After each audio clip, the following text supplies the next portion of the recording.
Salut, c'est Jonathan et bienvenue dans cette nouvelle vidéo où on va apprendre à réaliser ceci. Donc avant de commencer la vidéo, je tenais à vous dire que vous avez la possibilité de télécharger le fichier source, le lien est dans la description. Donc si vous découvrez cette chaîne, je publie actuellement 2 à 3 vidéos par semaine en rapport avec la vidéo publicitaire, la 3D, donc avec Cinema 4D, Blender et Houdini. Donc si vous êtes intéressé par ces sujets, n'hésitez pas à vous abonner. Je remercie par avance toutes les personnes qui s'abonnent, qui likent et qui commentent, vous savez, ça m'aide énormément. Donc si vous voulez aussi avoir de l'aide, vous pouvez rejoindre le serveur Discord et le groupe Facebook, les liens seront en description. On perd pas plus de temps, si vous êtes prêts, c'est parti. Donc ce plan est un plan extrait de la nouvelle pub pour la glace Kinder Bueno. Vous pouvez retrouver la pub entière sur la chaîne YouTube Kinder Bueno France ou en tapant Ice Cream Kinder Bueno sur YouTube. Et donc on va reprendre du coup ce plan-là qui est le 3e plan qui je trouve est magnifique. Donc on va pouvoir refaire ce plan-là entièrement sur Houdini. Donc je vais vous montrer assez rapidement comment on va s'y prendre pour créer ce genre de choses sur Houdini. Donc on va partir d'un tube qu'on va transformer en volume ici avec l'ISO offset. Ensuite on va venir placer des points un petit peu aléatoirement sur ce volume. Ensuite on va créer une simulation de particules à partir des points qu'on aura créés juste avant. Donc les points qu'on aura créés vont émettre des particules ici avec le PopNet. Ensuite on va se servir de cette émission de particules pour créer des lignes, donc ici avec le node Add. Ensuite, la simulation n'en aura pas besoin, donc on va utiliser le node TimeShift pour pouvoir freeze la simulation, pour pouvoir bloquer la simulation sur une frame qu'on aura choisie. On va ensuite se servir du PointVob pour pouvoir créer une déformation, comme ici sur l'image de référence, on peut voir que c'est un petit peu arrondi à ce niveau-là, et également arrondi à la fin ici de la simulation de chocolat. Donc ensuite, comme je vous disais, on aura freeze la simulation ici avec le TimeShift. Donc en gros, les particules seront immobiles. On aura juste des lignes fixes comme ceci. Et pour pouvoir faire la simulation de grandissement, on va ajouter le node Carve ici. On va ajouter des images clés. Ensuite, on va ajouter le node Sweep pour pouvoir ajouter tout simplement un cylindre autour de ces lignes pour pouvoir créer de la géométrie. Et ensuite, on va ajouter des sphères au bout de cette géométrie pour pouvoir avoir un petit bout un peu plus arrondi ici au niveau de la fin de mes lignes. Et ensuite, on va convertir le tout en volume, reconvertir le tout en polygone. On va mettre ça en cache. Et ensuite, on aura ici notre nul de sortie qu'on pourra venir importer après dans un autre node géométrie pour pouvoir faire le shader ensuite directement sur Houdini avec Redshift. Donc, je vais ajouter un nouveau node tube et on va pouvoir commencer directement à créer ce petit setup. Donc j'ai oublié de préciser en début de vidéo, évidemment le node tube ici, il faut aller dans le mode objet. Vous ajoutez ici un node géométrie, donc ici moi je l'ai appelé Kinder Geo, vous l'appelez comme vous voulez. Donc vous pouvez le renommer ici si vous voulez, et ici vous faites double clic à l'intérieur, et là vous pouvez faire tab et ajouter votre tube à l'intérieur du node géométrie. Donc ici j'ai importé mon tube, donc pour ajouter un node c'est la touche tab si jamais vous ne savez pas, et ensuite vous cherchez ici tube et vous prenez le premier tube create. Et on va pouvoir ici venir le visualiser avec le petit onglet bleu, et moi je vais mettre ici avec les lignes apparentes, donc pour ça il suffit d'aller dans le petit onglet ici et mettre Smooth Wire Shaded pour avoir les lignes en visuel. Donc ici au niveau de mon tube je vais juste augmenter le nombre de colonnes, au lieu de 12 je vais mettre 32 pour avoir un petit peu plus de subdivision à ce niveau là, et ensuite je vais prendre mon node Transform pour pouvoir changer l'échelle. Donc là je vais ici le visualiser sur l'onglet bleu, et ici dans Uniform Scale je vais mettre à 2 pour pouvoir l'agrandir 2 fois plus grand, et ici au niveau de Scale en hauteur je vais mettre 0,75. Donc ensuite au niveau du tube aussi j'ai oublié de cocher Endcaps pour pouvoir fermer ce tube tout simplement en haut et en bas. Donc ensuite une fois qu'on a fait ça, on peut ajouter le node ISO Offset pour pouvoir créer un volume à partir de cette géométrie. Donc là, je clique ici sur l'onglet bleu pour visualiser mon volume. Et là, on peut voir que c'est assez aléatoire. Donc je vais augmenter ici le nombre de divisions pour pouvoir avoir un peu plus de résolution au niveau de mon volume. Donc ici, je vais mettre à 50. Donc ensuite, je vais pouvoir venir copier mes points aléatoirement ici sur ce volume. Donc je vais prendre le node Scatter qui va permettre d'ajouter des points. Et ici, par défaut, c'est 1000. Moi, je vais ajouter 50 dans un premier temps. Je verrai par la suite ce que ça donne. Et ici, au niveau de Relax Iteration, je vais venir décocher cette petite case pour avoir des points un petit peu plus random. Donc ici, je vais venir aussi mettre le fond de mon viewport en noir. Donc pour ça, je mets ma souris ici au niveau du viewport, j'appuie sur D, je vais sur Background, et ici, dans Color, je vais mettre Dark. Donc moi, je préfère travailler comme ça. Ensuite, je vais pouvoir mettre le node Delete, donc pour pouvoir supprimer certains points. Donc là, je vais venir visualiser le node Delete. Je vais aller dans Bounding Volume, je vais l'activer et je vais mettre Bounding Sphere. Et je vais mettre ici sur point pour pouvoir supprimer certains points. Donc là, je vais mettre ma sphère au centre. Je vais l'agrandir sur Y, donc je vais mettre 3 pour pouvoir supprimer tous les points vraiment au centre ici de mon volume. Et donc là, au niveau du radius de la sphère, je vais laisser 1 et 1 ici, je l'ai juste agrandi au niveau de la hauteur. Donc ensuite, au niveau de mon node scatter, je vais réduire un petit peu les points. Là, je pense qu'on en a un peu trop. Donc je vais retourner ici sur le scatter et au lieu de 50, je vais mettre 40. Et ensuite, vous pouvez venir changer le seed ici dans le scatter pour pouvoir placer vos points un petit peu différemment. Donc là, l'idée, c'est d'avoir des points qui sont assez espacés les uns des autres. Là, par exemple, on peut voir qu'on n'a pas assez de points de ce côté-là, mais qui sont tous de ce côté-là. Donc moi, je pense que je vais laisser à 0, c'était plutôt pas mal. Donc je vais laisser comme ça et je verrai par la suite, peut-être qu'on pourra venir rechanger le seed si jamais on a besoin. Donc ensuite, après ça, je vais pouvoir mettre un node nul. Donc là, ce sera la sortie de ma shape. Donc je vais l'appeler Before Simulation. Donc ensuite, avant de mettre ma simulation avec le PopNet, je vais venir créer un attribut ID. Donc ici, je vais mettre attribut create et je vais créer un attribut ID. On en aura besoin après pour créer des lignes à partir de notre simulation de particules. Donc ici, je vais mettre name ID et ici dans valeur, je vais mettre @pitinum pour avoir les numéros de points, tout simplement. Ensuite, je vais mettre mon PopNet. Donc je vais chercher ici PopNetwork. Donc je vais pouvoir visualiser le PopNet ici avec l'onglet bleu. Je vais pouvoir aller à l'intérieur. Ici, je vais supprimer ce node, on n'en aura pas besoin. Ici, dans la source, je vais mettre sur all point. Donc ça veut dire que tous les points vont émettre des particules. Et ensuite, ici, je vais venir ajouter de la force. Parce que là, si j'appuie sur play, on n'a rien parce qu'on n'a absolument aucune force. Donc ici, je vais ajouter PopWind. Donc je vais le mettre à ce niveau-là. Et ici, dans la force, je vais mettre 2 au niveau de l'axe Y. Et donc là, si j'appuie sur play, on peut voir qu'on a bien une simulation de particules sur l'axe Y. Donc ici, je vais laisser tous les réglages par défaut. Je vais désactiver le noise. Donc par défaut, il est désactivé ici sur amplitude. Parce que nous, on veut avoir des lignes qui soient quand même relativement droites, relativement propres. On ne veut pas avoir des lignes qui partent dans tous les sens. Parce que si vous activez ici le noise, vous allez avoir des particules voilà, qui partent comme ça un petit peu dans tous les sens, mais nous, ça, on ne veut pas dans notre cas. Donc ici, c'est pour ça que je vais laisser le noise ici sur 0. Et ensuite, je vais venir prendre mon Pop Axis Force pour pouvoir ajouter... Et ensuite, je vais venir prendre mon Pop Axis Force pour pouvoir ajouter un mouvement de rotation sur mes particules autour d'un axe. Donc ici, j'ai mon Pop Axis Force. Je vais augmenter sa hauteur à 5. Je vais mettre le radius à 2. Et ici, je vais venir voir au niveau de la vitesse ce que ça donne. Donc là, je vais appuyer sur play.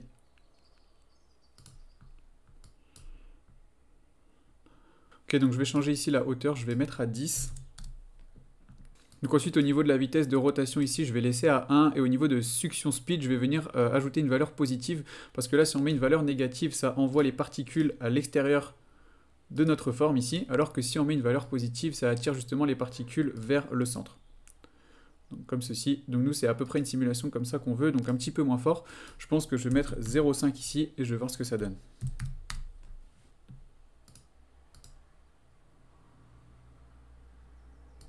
Bon, finalement, au niveau de mon Pop Axis Force, j'ai mis une vitesse de rotation à 0,5 et le suction speed à 0,25 et on obtient cette simulation.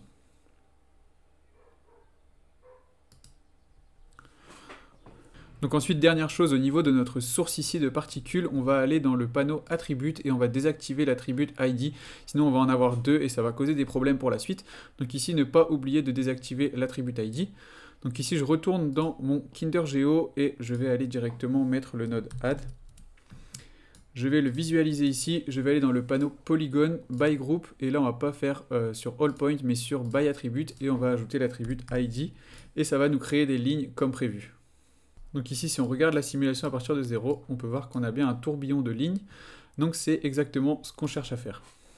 Donc ensuite, comme je vous disais tout à l'heure, cette simulation de particules, on n'en aura pas forcément besoin. C'était juste vraiment pour créer les lignes à partir des points. Donc ici, maintenant, ce qu'on va faire, c'est qu'on va ajouter le node Timeshift. Et là, on va pouvoir freeze la simulation sur la frame, je pense, du coup, 240. Donc là, par défaut, on a $f, donc moi je vais remplacer ça par $fn et comme ça va prendre la valeur de notre frame final, donc ici 240. Donc là si on scrolle dans la timeline, vous voyez qu'on a bloqué la simulation sur la frame 240 grâce au node ici Timeshift. Donc ici on va pouvoir venir ajouter le node Resample, donc là ça va ajouter plusieurs points avec la même distance entre chaque point au niveau de chacune de nos lignes. Donc ici je vais venir l'activer, je laisse la valeur à 0,1. je peux venir ici activer les points pour voir ce que ça donne. Donc là, on en a pas mal. Et ici, au lieu d'avoir des lignes droites, je vais ici mettre subdivision curve pour avoir un petit peu plus de courbes si jamais on a besoin pour smoother un petit peu nos lignes.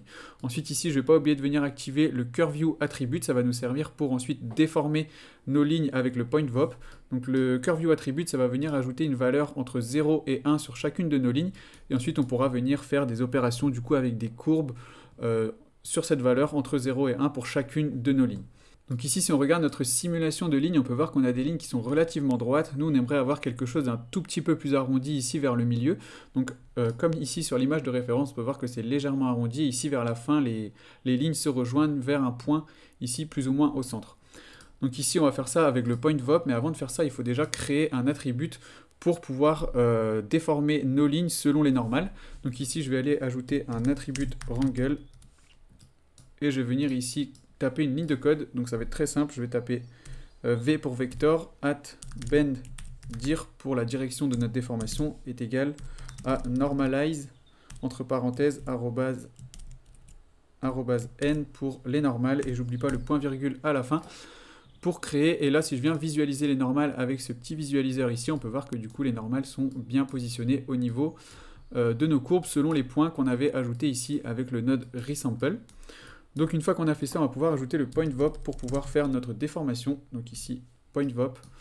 Donc le Point Vop, c'est finalement du Vex, qui est le langage de code de Houdini, mais avec des nodes. Donc ça paraît plus facile dans certains cas parce que c'est plus visuel avec les nodes plutôt que taper des lignes de code.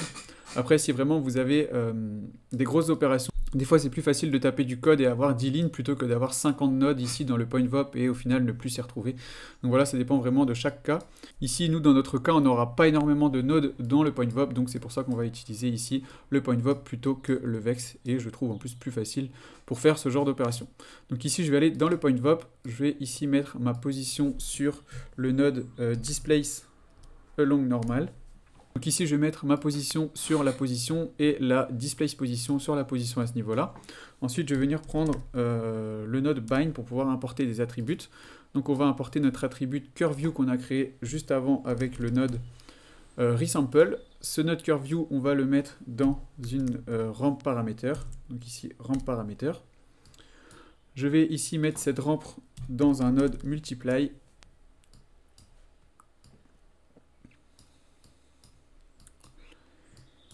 Ici, je vais ajouter un paramètre dans l'input numéro 2 pour pouvoir ajouter un multiplicateur à cette déformation. Donc je vais mettre le node paramètre. Donc là, ce sera un nombre entier, tout simplement. Donc ensuite, ici, je pourrai mettre la sortie de ce multiply dans amount au niveau du node displace along normal. Donc ce sera la quantité de displacement. Et là, au niveau des normales, on va ajouter l'attribut qu'on a créé avant avec l'attribut Wrangle, avec la petite ligne de code qu'on avait ajoutée.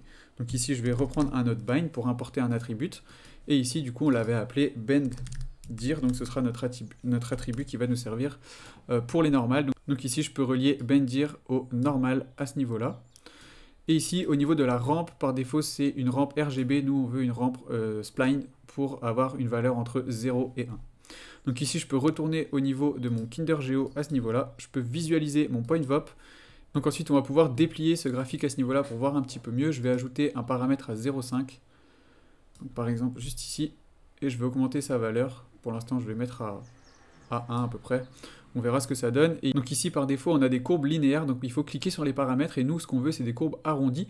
Donc pour ça, je vais sélectionner chacun des paramètres. Et ici, mettre B-spline. Pareil ici, B-spline. Et pareil là-bas. Et donc ici, il suffit de venir augmenter le paramètre pour avoir une déformation. Alors, ça marche pas. Je pense que j'ai fait une erreur dans le Point Vop, donc je vais retourner à l'intérieur. Le CurveView, c'est bien un float. Par contre, ici, le bend direction, c'est un float, c'est un vecteur. Du coup, il faut mettre ici float vector. Et donc là, maintenant, si on revient sur notre node Geo et qu'on augmente cette fois-ci la valeur du paramètre, donc du multiplicateur, on peut voir qu'on a bien une déformation. Donc là, on va peut-être pouvoir augmenter la valeur de ce paramètre ici au milieu. Donc au lieu de 1, on va mettre 10. Et donc là, on peut voir qu'on a bien une déformation ici comme ceci. Donc on va pouvoir obtenir la forme ici plus ou moins arrondie à ce niveau-là. Donc ici, je vais mettre le multiplicateur à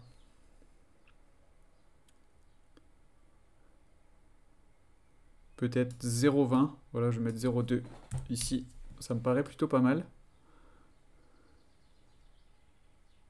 Je vais peut-être mettre même 0,25 pour avoir une plus grosse déformation. Donc ouais, je vais laisser comme ça pour l'instant et on verra par la suite s'il y a besoin de changer.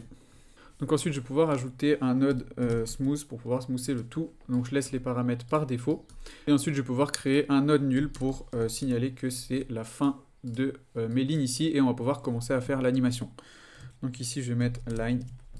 Et je vais pouvoir ajouter le node carve. Donc comme je vous disais, le node carve va permettre de faire la simulation.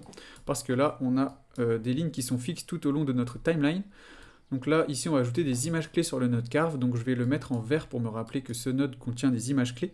Donc pour ça, je sélectionne le node, j'appuie sur C et ici, je clique sur l'onglet vert et on va pouvoir ici venir changer le paramètre du node carve. Donc ici, il faut le visualiser et on va pouvoir changer le paramètre first view. Donc je vais le mettre au début de mon animation sur la frame 1, je vais mettre cette valeur à... Je vais mettre à 0,5. Et je vais mettre à la fin de mon animation, donc moi je vais faire une animation sur 120 frames et je vais me mettre ici à... Je vais mettre 0,05. Alors j'ai oublié d'ajouter mon image clé, donc là il faut faire Alt, clic gauche pour ajouter l'image clé ici. Et du coup je vais retourner à la frame 1 et je vais mettre ici 0,5. Tac, et je fais Alt, clic gauche pour ajouter mon image clé. Donc là si j'appuie sur Play, on a bien nos lignes qui grandissent, donc ça c'est cool. Par contre la courbe d'animation est pas top, donc je vais ici sélectionner mon node carve, aller dans Animation Editor. J'appuie sur H pour recentrer ma courbe et là je vais prendre la première poignée ici, je vais la descendre comme ceci. Et donc comme ça, on aura une courbe accélérée au début qui va ralentir progressivement jusqu'à la fin. Donc là, on peut voir ce que ça donne. Et donc c'est déjà beaucoup mieux. Donc ici, ce node carve, je vais venir le dupliquer pour pouvoir créer un groupe avec les points ici, les points bleus que vous voyez, pour pouvoir ensuite ajouter des sphères au bout de chacune de ces lignes. Donc ici, je vais faire clic droit, je vais faire Action et je vais faire Create Reference Copy. Donc ici, on aura notre node carve qui est copié. Donc je vais aller ici dans Extract, ça on n'a pas besoin. Donc je mets Delete Channel ici aussi. Ici, je vais ajouter un node groupe. Je vais venir le visualiser. Ici, ce node, je vais l'appeler sphère. Et ici, je vais mettre une étoile dans Base Group. Et je vais pouvoir mettre le node merge ici pour pouvoir fusionner ces deux groupes. Donc ici, je vais sélectionner mon node carve. Avec Maj, je sélectionne le deuxième groupe ici. Et je vais les emmener ici dans le node merge. Et là, on peut visualiser notre scène. Donc là, actuellement, notre simulation, c'est que des lignes. Donc on n'a pas de géométrie. Donc là, on va pouvoir directement ajouter le node sweep pour pouvoir justement ajouter des cylindres autour de ces lignes et créer de la géométrie. Donc là, le node sweep, vous avez les lignes qui vont servir de référence. Et là, il faut ajouter un objet. Donc nous, on va ajouter un cercle pour pouvoir créer justement des cylindres. Donc ici, j'appuie sur table et je vais venir chercher mon cercle. Comme ceci. Et je vais venir le placer ici dans mon sweep. Et là, je vais visualiser le sweep et on peut voir que c'est beaucoup trop gros. Donc là, je vais aller au niveau du sweep et au niveau de l'échelle, je vais la réduire à peu près à 0,05 pour l'instant. Donc là, on peut voir aussi qu'on a un problème au niveau de nos géométries. Donc c'est parce qu'il faut ajouter un node normal avant le sweep. Et donc là, tout revient en ordre avec le node normal.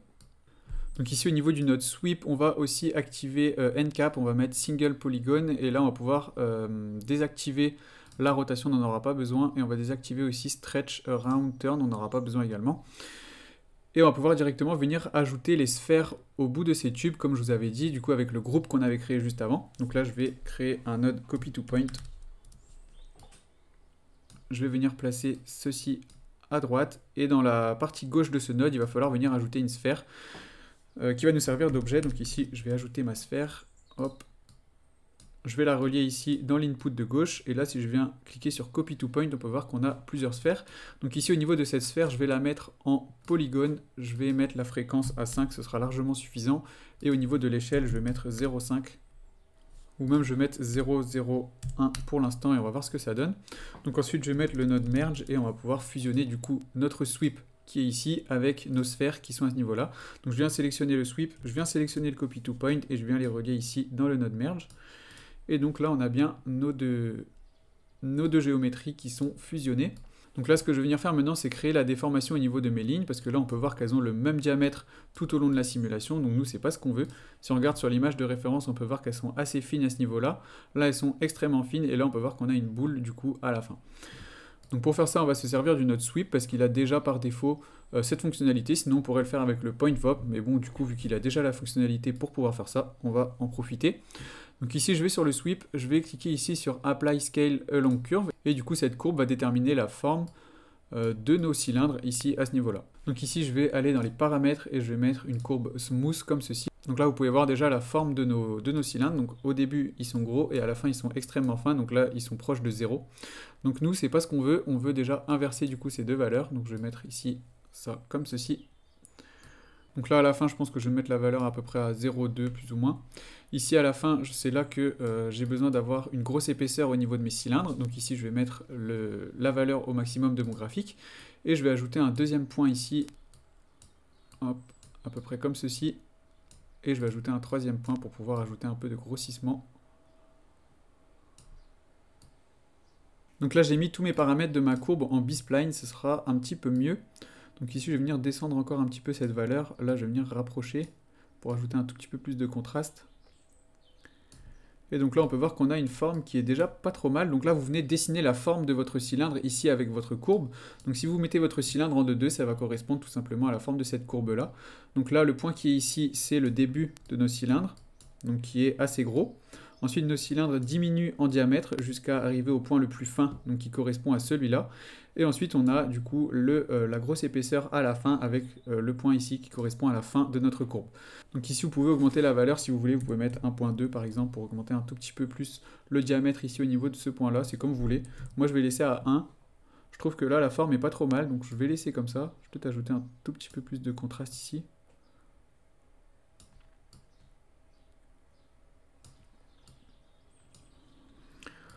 Donc voilà, je pense que je vais laisser comme ça pour l'instant. Et du coup, au niveau des sphères, je vais venir changer le radius pour faire correspondre avec la fin ici de mes courbes. Donc je vais mettre 0,5. Donc ici, je vais mettre 0.08, 0.09, 0.095. Donc voilà, ici au niveau du diamètre de ma sphère, j'ai mis 0.095 et ça me paraît plutôt pas mal ici. Donc ça fait à peu près le diamètre ici de la fin de nos cylindres, donc c'est cool. Donc ici, une fois que la forme de vos cylindres vous convient ici au niveau du sweep, vous pouvez venir retravailler un petit peu la courbe si jamais vous voulez. Vous pouvez aussi jouer avec les différentes valeurs et les interpolations ici, B-spline, Bézier, etc. Vous pouvez jouer un petit peu avec ces paramètres pour avoir une forme qui vous convient ici au niveau des cylindres. Donc une fois que vous avez la bonne forme et du coup la bonne taille au niveau de la sphère qui correspond plus ou moins au diamètre final ici des cylindres, il faut convertir le tout en volume. Donc ici on va mettre VDB from polygon. Donc ici on a des polygones pour l'instant, on va les convertir en volume. Donc ici on peut voir que la résolution n'est pas du tout assez élevée, donc ici il faut changer le voxel size dans le VDB from polygon. Donc plus vous descendez, plus vous allez avoir de résolution, mais plus ça va être long à calculer pour votre ordi. Donc il faut essayer de trouver la bonne valeur entre qualité et rapidité de calcul. Donc ici moi je pense que je vais mettre 0,1. Je vais descendre encore un peu, je vais mettre 0. Donc voilà, là c'est pas mal, 0.0075. Ouais, donc voilà, je vais laisser comme ça, c'est pas mal comme valeur, 0.075. Donc ensuite, je vais mettre le node VDB Reshape SDF et je vais le mettre sur Delete, donc sur 1. Ensuite, je vais mettre le node VDB Smooth SDF. Je vais mettre ici l'algo sur Min Curvature Flow et les subdivisions sur 6. Et ici, on peut voir ce que ça donne. Donc ça met un petit peu de temps à le calculer.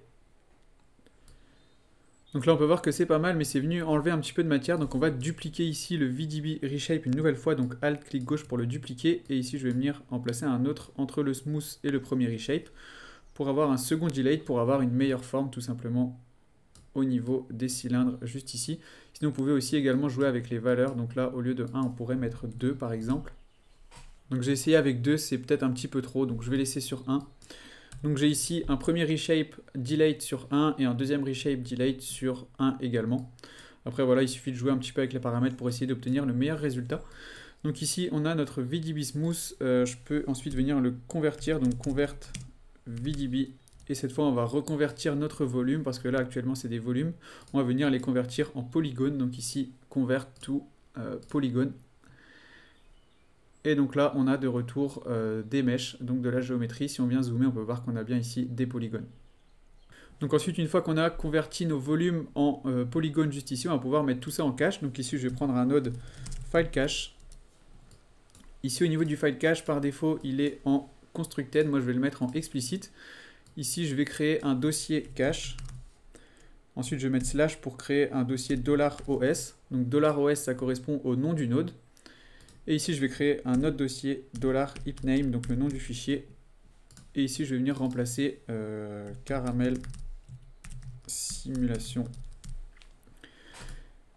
Donc ici, par défaut, il va faire une mise en cache sur notre timeline, donc de la frame 1 à 240, parce que notre timeline est sur 240. Donc moi, je vais faire une mise en cache de la frame 1 jusqu'à la frame 120. Donc ici, je vais faire delay channel à 240 et je vais mettre 120. Et une fois que c'est fait, je vais faire save to disk. Et je vais attendre que la mise en cache se termine. Normalement, ça ne devrait pas prendre trop de temps. Donc ça a mis à peu près 10 minutes pour faire la mise en cache. Donc là, je trouve que c'est encore un petit peu trop gros avant la fin ici des cylindres. Donc je vais mettre le node peak et je vais réduire un petit peu ça. Donc peak, je viens le visualiser et je vais mettre ici en valeur du coup moins 0.0025. Donc là, ça réduit un petit peu et je vais pouvoir mettre un node smooth pour pouvoir smoother le tout.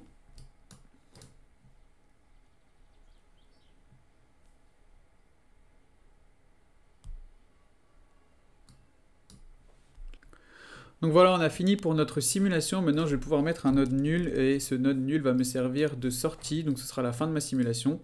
Et on va pouvoir l'importer dans un nouveau node géométrie. Donc on va se retrouver directement pour faire le shading et pour faire le rendu de notre animation. Donc une fois qu'on a terminé notre simulation ici, on va se servir du nul pour l'importer dans un autre node géométrie. Donc je vais retourner dans le mode objet à ce niveau-là. Je vais importer un nouveau node géométrie.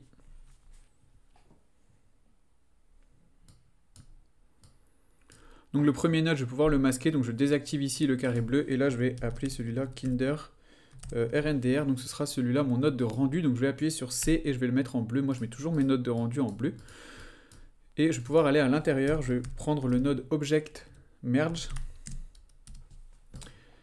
Et ici dans Object Merge, dans Object 1, je vais venir sélectionner le nul qu'on avait créé dans l'objet Géo, donc ici Out Simulation, donc c'est le node final.